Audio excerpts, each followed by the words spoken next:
Me llamo Rachel Carter. Tengo 39 años. Y el sábado pasado por la noche mi propio padre se paró en medio de un brillante salón de baile, y me llamó el fracaso de nuestra familia. Sonrió cuando lo dijo como si fuera una broma inofensiva, pero la sala se quedó en silencio por un instante antes de que la gente se riera cortésmente y me mirara con esa mezcla de lástima y curiosidad que quema peor que la burla abierta.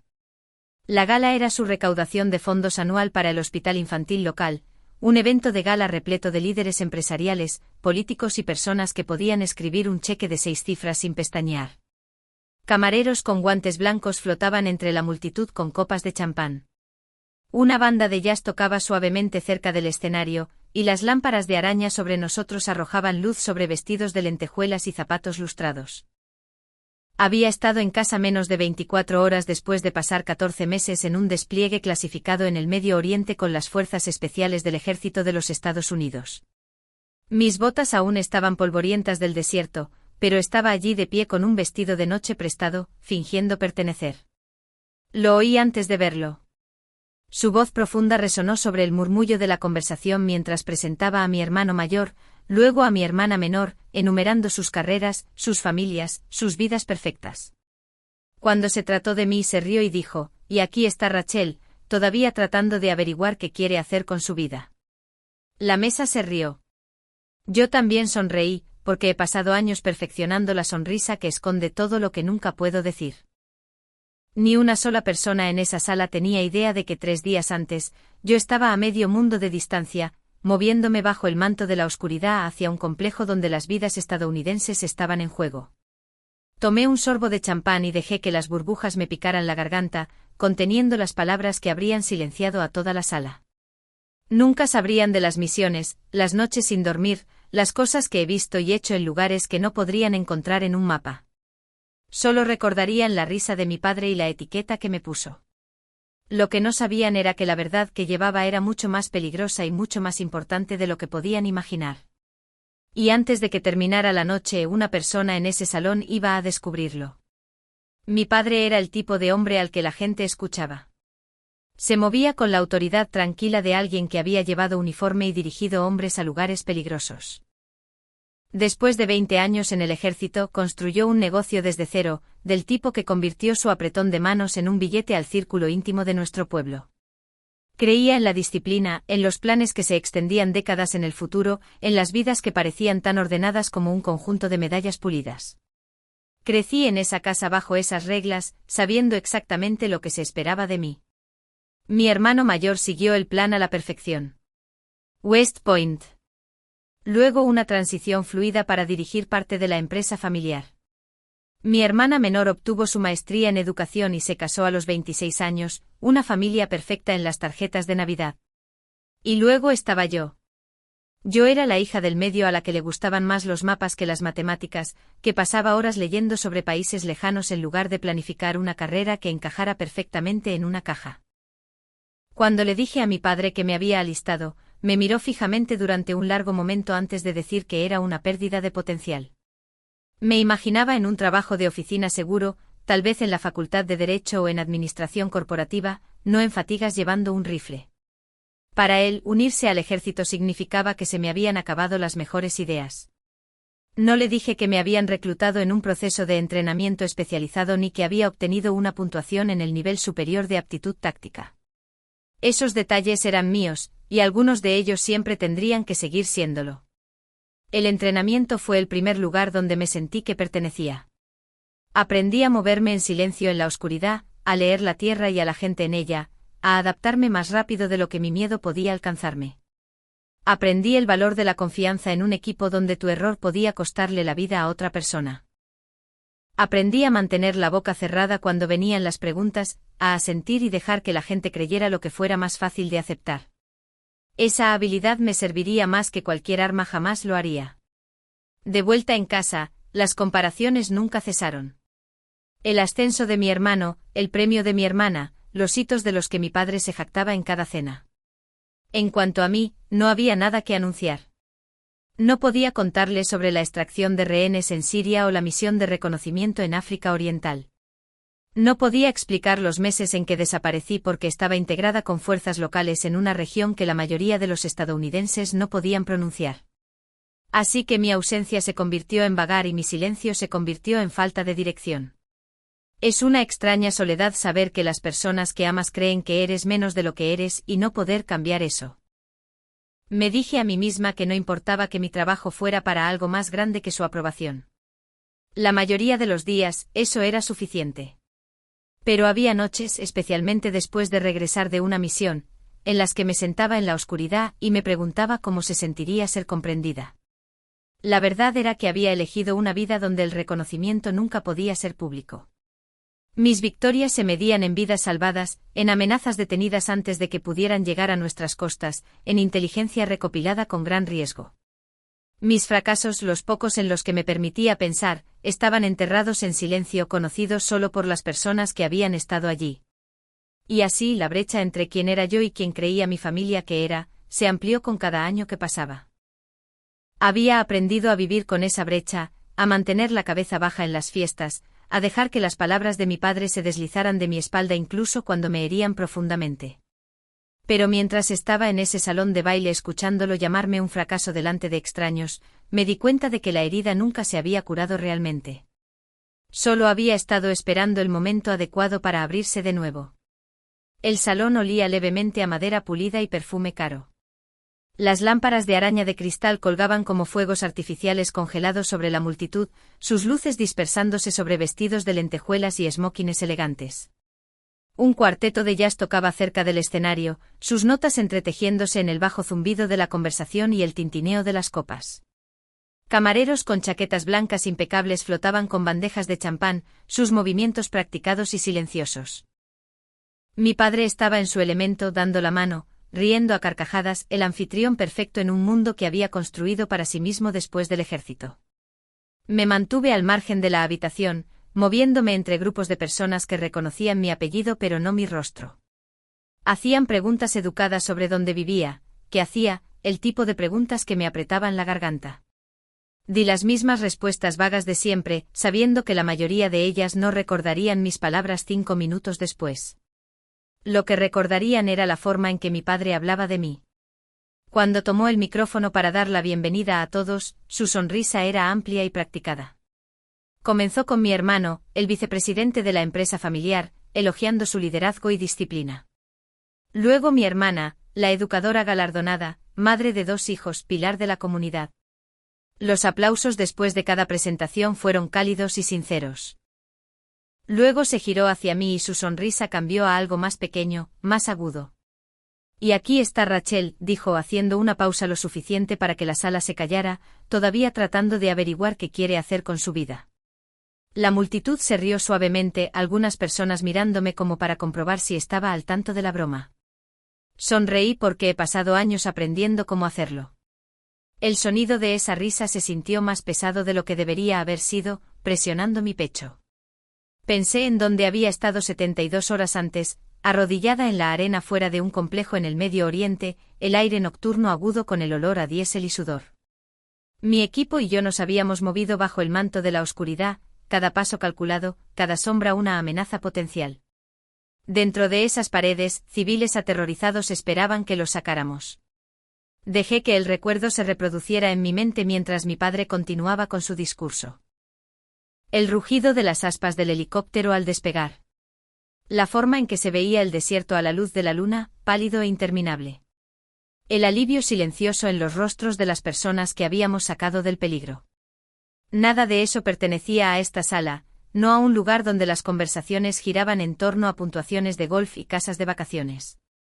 Así que lo tragué como siempre lo hacía. A medida que avanzaba la noche me encontré atrapada en pequeños círculos de conversación donde las palabras de mi padre perduraban como humo.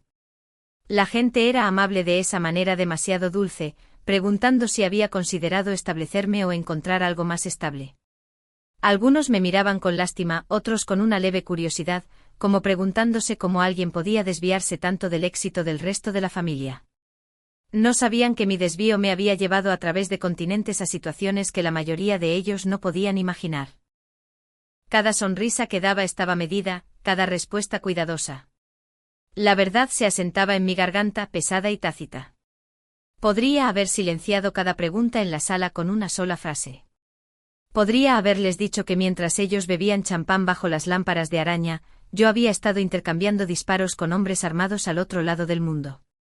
Pero mi vida no permitía ese tipo de honestidad. Mi silencio no era debilidad. Era el trabajo.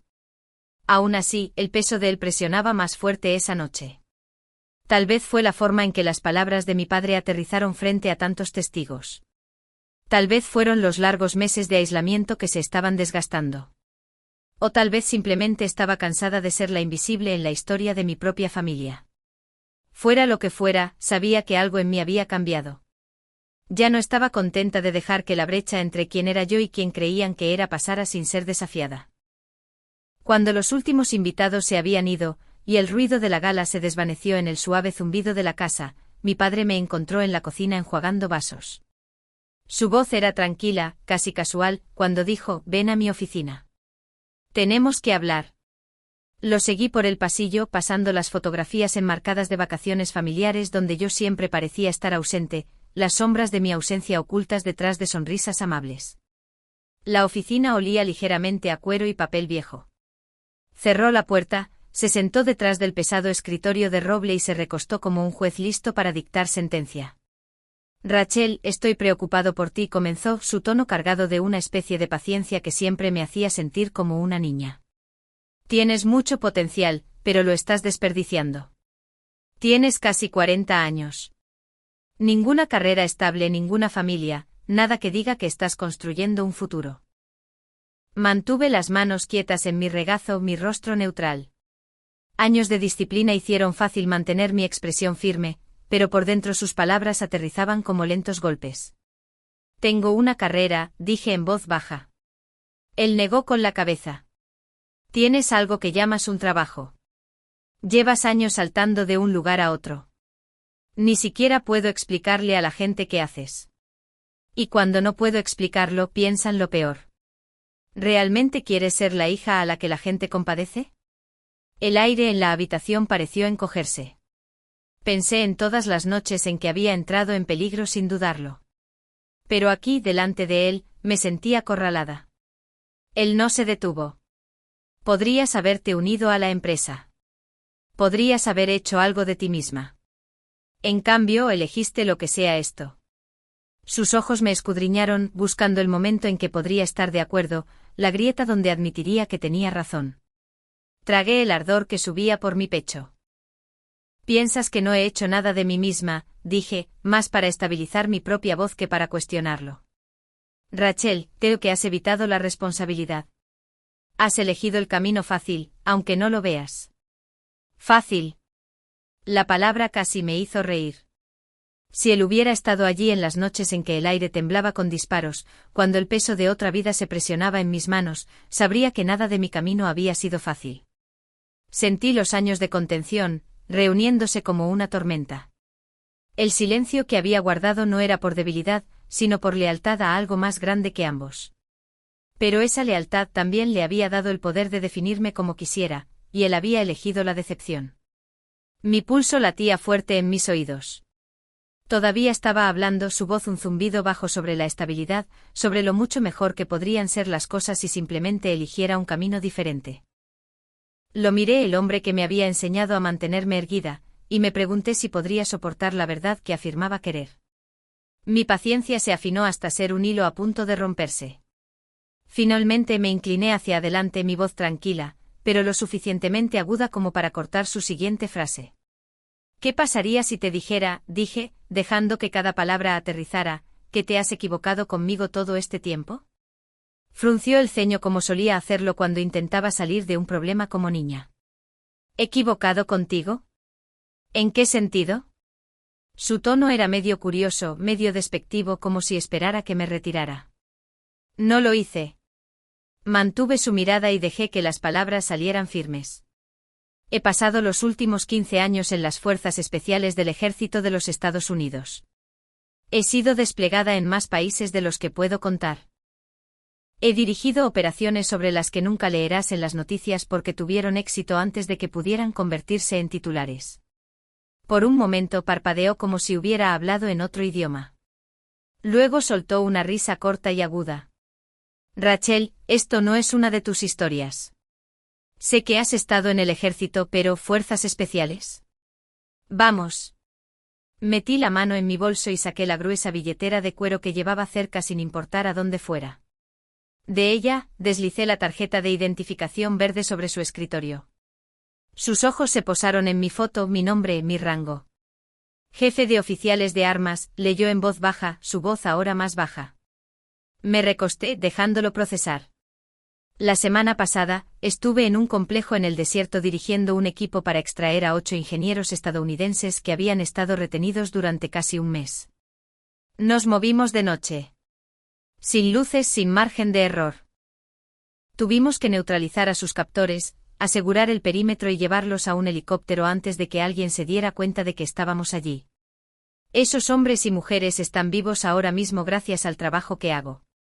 Su mandíbula se tensó, pero sus ojos no se apartaron de la tarjeta. ¿Por qué no me lo dijiste?, preguntó. Casi sonreí porque no podía, porque a veces la mejor tapadera es la decepción de tu propia familia. El silencio después fue pesado, extendiéndose hasta que pude escuchar el leve tic del reloj en la pared. Su expresión comenzó a cambiar, la incredulidad se desvaneció en algo más complicado. Vi cómo las líneas de su rostro cambiaban, la agudeza suavizándose a medida que la comprensión se asentaba. Estaba uniendo todas las ausencias inexplicables, todas las fiestas que me había saltado, todas las respuestas vagas que había dado sobre mi trabajo, las mudanzas, los meses que estuviste fuera, las veces que no podías hablar de nada. Asentí. Cada parte de ello era real. Cada vez que pensaste que estaba perdiendo mi vida, estaba haciendo algo que no podía decirte. Estaba sirviendo de una manera que requería que pensaras menos de mí. Yo. Se recostó en su silla y me miró de una manera que nunca antes había visto. No era solo orgullo. Era orgullo enredado con culpa. Como si hubiera estado sosteniendo la imagen equivocada de mí durante tanto tiempo que apenas reconocía la real. Todo este tiempo, dijo suavemente. Todo este tiempo les he estado diciendo a la gente que estabas perdida. No aparté la mirada. Y todo este tiempo yo estaba exactamente donde se suponía que debía estar. Su voz se quebró cuando dijo, estoy orgullosa de ti. Las palabras me golpearon más fuerte de lo esperado, casi lo suficiente como para romper el tono constante que había estado manteniendo. Pensé que se sentiría como una victoria, como finalmente ganar una discusión que había estado perdiendo durante años. Pero en cambio se sintió como un peso que se quitaba de los hombros, dejando un espacio que no estaba segura de cómo llenar. Me devolvió la tarjeta, su mano deteniéndose en el borde. No sé si puedo compensar lo que he dicho, admitió. Guardé la tarjeta de nuevo en mi billetera. No puedes. Pero ahora puedes entender. Eso es suficiente. Nos quedamos allí sentados por otro minuto. El aire entre nosotros ya no era tenso, solo pesado con la verdad. Por primera vez en años, no me miraba como un problema a resolver. Me miraba como a una soldado. Estuvo en silencio durante mucho tiempo antes de volver a hablar. Me he equivocado contigo durante años, dijo, su voz baja pero firme. Y he dicho cosas que no puedo retractar. Pero necesito que sepas que estoy orgulloso de ti más de lo que puedo explicar jamás. Dejé que las palabras se asentaran, sin apresurarme a llenar el silencio. Se sentían extrañas y pesadas, pero sabía que las decía en serio. Lo aprecio, dije. Pero hay algo que necesitas entender. Nada cambia sobre mi trabajo. Todavía no puedo darte detalles. Todavía no puedo confirmar dónde he estado o qué he hecho. Y en público, no puedes cambiar la historia. Todavía tienes que hacerme sonar como la hija que nunca lo resolvió. Parpadeó como si acabara de hablar en código. ¿Por qué haría eso?, preguntó. Sonreí. Solo un poco. Porque la tapadera todavía importa. Si la gente piensa que soy una decepción, no mirarán demasiado de cerca. Eso es lo que me ha mantenido viva, papá. Sus ojos se suavizaron con algo entre incredulidad y comprensión. Así que en la próxima gala, continué, todavía les dices que ando de trabajo en trabajo, que no puedo establecerme, que estás preocupado por mí. Soltó una risa corta y ronca y negó con la cabeza. Esa podría ser la petición más extraña que he recibido jamás, pero puedo hacerlo. Ambos sabíamos que era una especie de tregua extraña, del tipo que solo dos personas cercas podían acordar. E incluso aunque las palabras todavía dolían, ahora tendrían un significado diferente. En público sería la fracasada de la que bromeaba, pero en privado, sería la soldado de la que sabía que podía estar orgulloso. Mirando hacia atrás, me di cuenta de que la misión más difícil que tuve nunca fue en el desierto o en una ciudad hostil. Fue aprender a vivir con la versión de mí que mi familia creía, la que nunca estuvo a la altura, mientras sabía que la verdad nunca podría ser contada. Ese peso se quedó conmigo más tiempo de lo que cualquier mochila o chaleco antibalas podría haberlo hecho. Ahora mi padre lo sabe y eso cambia algo. Incluso si el mundo exterior nunca lo hará.